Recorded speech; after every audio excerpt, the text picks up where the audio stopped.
Әр ұлт, әр халық бірінші кезекте өзінің ұлттық болмысын сақтап қалу керек та.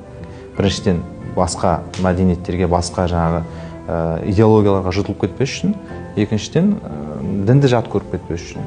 Тұтастыратын адамдарды бізде әсіресе қазақ халқын тіл сияқты. Діннің өзін әртүрлі насихаттайтын адамдар бар. Бәрінің үйісатын бір жері ол тіл. Тәпсір ғалымдар айтады, адам атаны жаратқан кезде оған жаңа бүкіл атауларды үйретті дейді ғой. Сөйтіп періштелерге екеуінің арасында сайыс болды, адам жеңіп кетті, сосын періштелер адамға сәжде етті деп айтады. Сол жерде Фахруддин Рази деген тәпсір ғалым айтады, Алла Тағала адамға атауларды үйретті дегенде әртүрлі тілдерді үйретті дейді. Алла Тағала әр бар қазіргі тілдерді адамға үйретті дейді. Енді бірінші адам ғой, жалғыз адам. Ол сөйтіп балаларына үйрету арқылы сол тілдер бізге жетті дейді. Енді Алла Тағаланың өзі әртүрлі тілде, әртүрлі халық қылып, әртүрлі ру тайпа қылып жаратқан болса, оның сақталуын қалайды да Алла Тағала. Қоғам жалпы білімін көтеру керек.